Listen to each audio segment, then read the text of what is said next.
Being black isn't just about skin color. It's about culture. It's about our hair, the hoops we wear.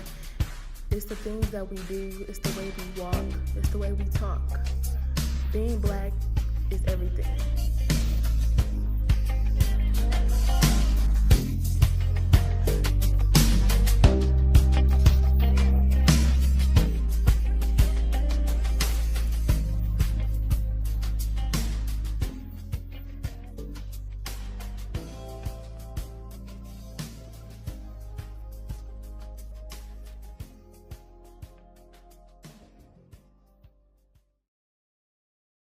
What's up, everyone? Thank you for tuning in. It's your girl, Shirley. I'm Naya. I'm Kia. And I'm Candace. And we are the Four Color Girls.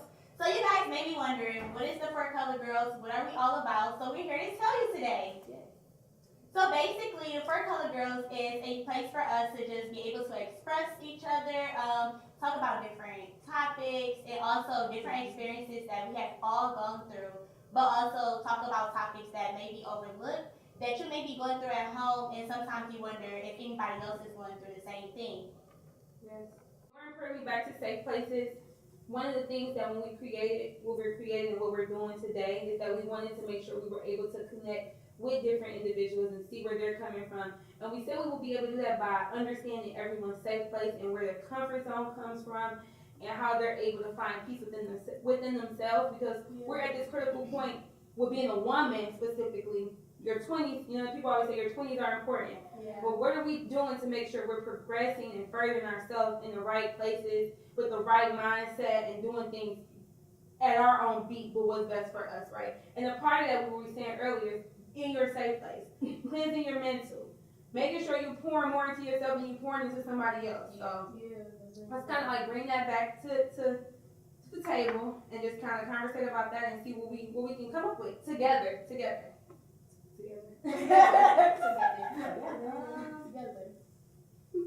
Like, do you guys know anybody who struggle with that or Struggle with what?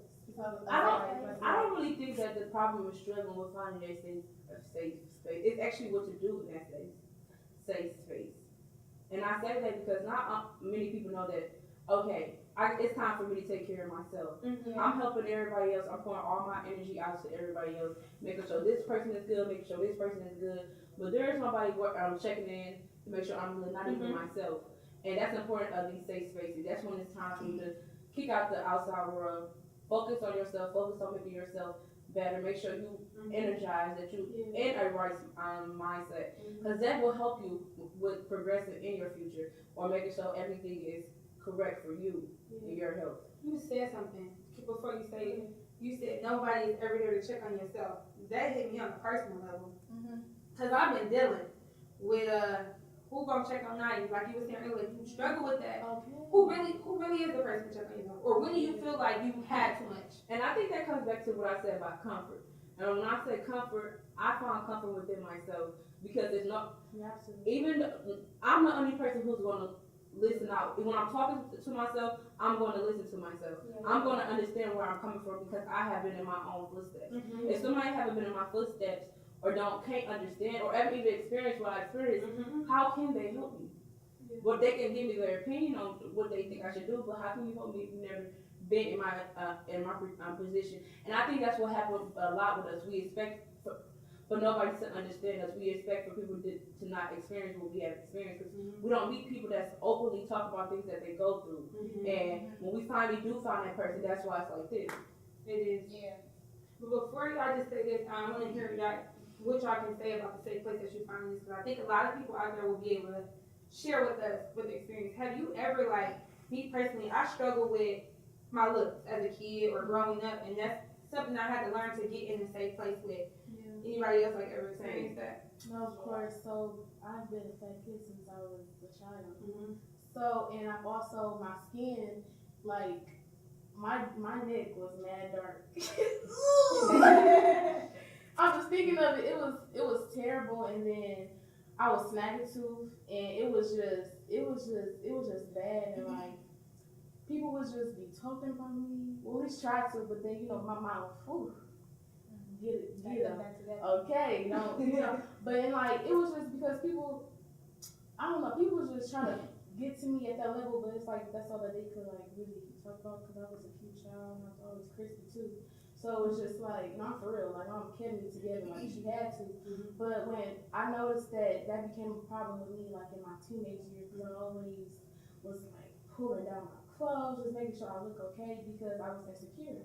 You know, and just now I'm just like, hey, this is canvas. I have to be me at all times, whether people have something to say about it or not, because people also have something to say regardless. If it's positive or if it's negative, people are going to always have something to say, and that's why I had to get to my mind, like, I don't care what you got to say, what you think, anything. So I don't even know when I gained self-confidence. Like, it just happened. And it's like, it didn't happen until my freshman year of college. When I think it was like I say, it's about changing those locations and being exposed to something different.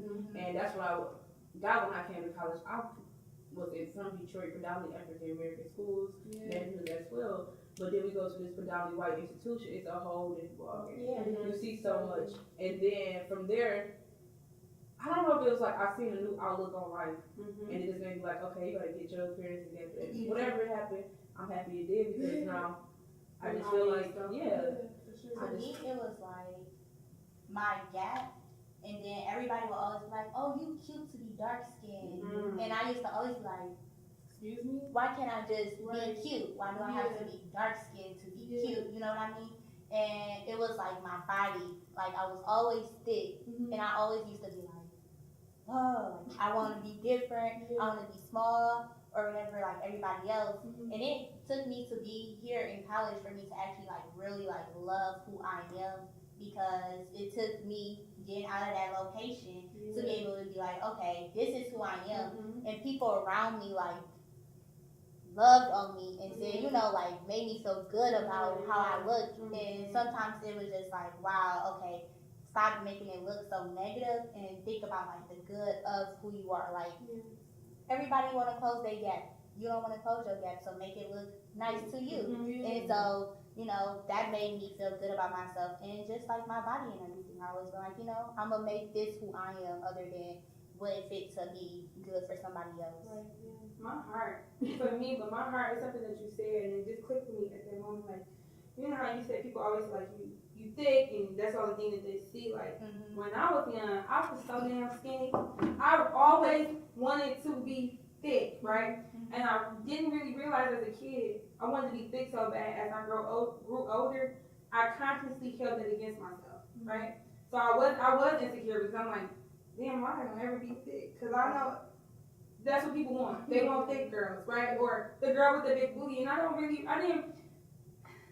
just there thinking about, like, it's really hurting my feelings because I think I've been pressing it against myself for so long. Like, am I ever gonna be thick? Or my hair ain't long enough? Or like, there are so many things that stick with you because when you're growing up, the right type of girl, or even at a young age, while you in elementary school, the right girl got the blonde hair, or she light skinned, or middle school, you thick with cute clothes, and then high school, you got your boyfriend, but your hair gotta be in a wrap. It's just, I ain't really never think about it, and that's what I've really been holding against myself for so long. It's like you'll never be good enough for somebody. So you see those narratives are changing as you grow up.